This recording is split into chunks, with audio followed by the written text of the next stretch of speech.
Cain Velasquez sentenced to 5 years in prison for attempted murder and gun assault charges from 2022 when he was firing at a man he believed was abusing his child but ended up shooting the man's stepfather in the arm. The DA was asking for 30 years to life for Cain. The defense wanted time served and probation, but Velasquez gets 5 years. He already spent 8 months in prison in 2022 before getting bail in November of that year. So Cain gets credit for time served, 1,283 days, so he's looking at less than 2 years in prison. Last week on Cal Kingsbury's podcast, Cain Velasquez accepted responsibility for his actions by saying, "From what I can say as far as myself, the way I handled things was not the way to do it. We cannot put the law in our own hands. I've already pled guilty, no contest. So I'm going to get a sentencing Monday. I know what I did, and I know it was very dangerous to other people, not just the people involved, but the innocent people. I understand what I did, and I'm willing to do everything in order to pay that back. Whatever the court feels is correct is what I have to do. I'm going to do it with my head up and still be me and not play the blame game. It was me that did that and reacted in that way." But Cain has a lot of supporters who feel he was justified in his actions. Donald Trump pardoned Cain Velasquez. Hey, Gavin Newsom pardoned Cain Velasquez. Another reaction is a father can't even protect his own son anymore. Disgusting decision by the courts. Meanwhile, the PDF file who abused his son roams free. You gotta love the California legal system.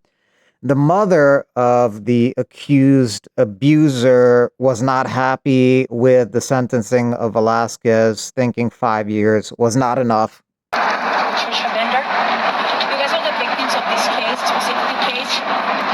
React to the sentence. The sentence is extremely disappointing.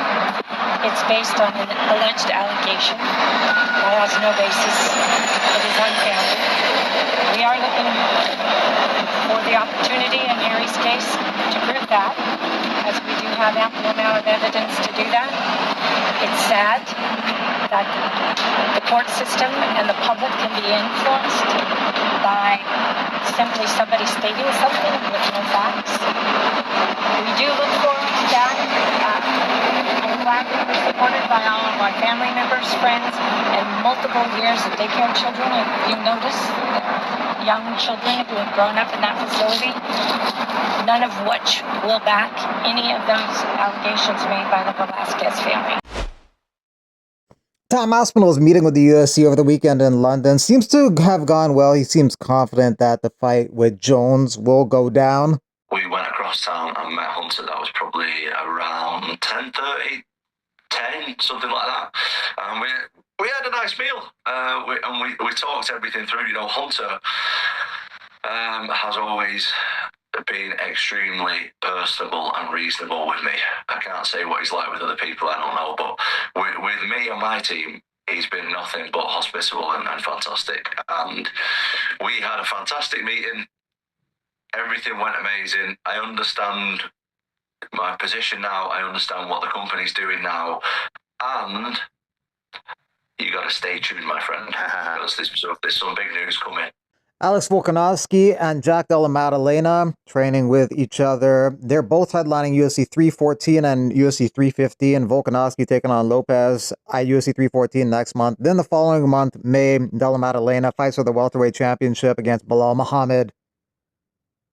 Joe Rogan heard that. Alex Pereira fought with norovirus and a broken hand against Ankalaev. Pereira made no excuses after the fight. Joe Rogan will be at UFC 314 commentating in Miami, but not at 315 in Montreal, Canada. He only does domestic pay-per-views. Jai Herbert lost a split decision Saturday night against Chris Padilla. Thought I won the fight, but that's what happens when you leave it in the hands of the judges. I'll take it like a man and move forward. Still got more to give. Still more fire in the belly. Thanks to all the people who support me. Appreciate you all. It was a close fight. Less action-packed than expected, so it was close.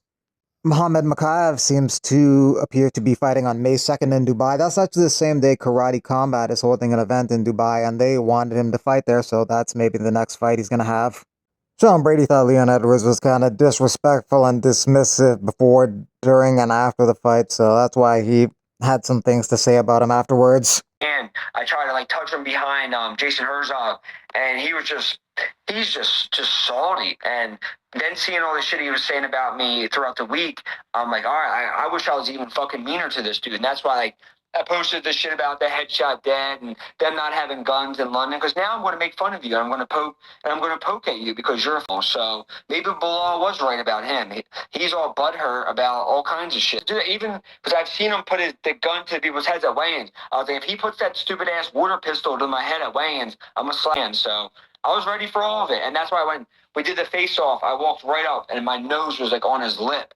And then he wasn't looking at me. I'm like, you're not looking at me. I'm like, you're going to be looking at me tomorrow. So, hey, he's somewhere crying in London right now, and I'm back, happy man in Philly. Brady could stay ready for the May fight between Jack Della Maddalena and Bilal Muhammad. The way things are going, somebody will probably pull out. Ilia Topuria graces the April 2025 cover of Men's Health Spain, showcasing his tattoos and physique. He says his new nickname is El Elegido, the Chosen One, a nickname tied to his rising fame. He's looking to take on Islam next for the belt, a fight the UFC is trying to put together this summer. Raul Rosas Jr. will be taking on Vince Morales Saturday in Mexico City. Morales is the underdog, but he feels training with guys like Marab will get him totally ready for Raul Rosas Jr.'s takedowns and ground game. 100%, dude. I train with, literally, I got the bantamweight champ in the room. I get in countless rounds with him. Aljo comes through, I get in rounds with him. I got my cousin Ricky Simone that came through, and he's going out there with me as part of the corner. I literally train with the best dudes in the world on a pretty consistent basis, like day in, day out. So I'm not just learning from the fights, I'm learning in the room, and I'm still getting better. And I think on the 29th, that's going to show. Make no mistake, I learned the hard way of like how to get good at those positions because of these guys. Like if we do end up there, I'm more than ready to be able to get out of that and handle it and put myself back in a position where I need to be. Jan Blachowicz thinks that he beat Carlos Ulberg. More controversy on the record. Turns out the approach to significant strikes doesn't align with the actual meaning. I'll leave the verdict for discussion. Blachowicz outlanded Ulberg by a couple strikes in round 3 and 3 strikes in round 1, and Ulberg had more strikes than Blachowicz in round 2.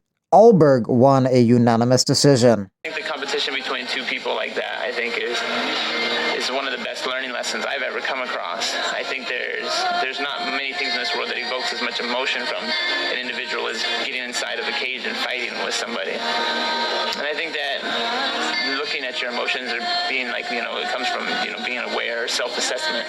And that's what fighting to me has become. Strictly a learning tool. And my teachers are my opponents and my peers. They get in there and they're ready to expose me of all my weaknesses. They're ready to break me down, and I need to confront those things. And I don't know, the more I look at it like that, the more I start to appreciate fighting.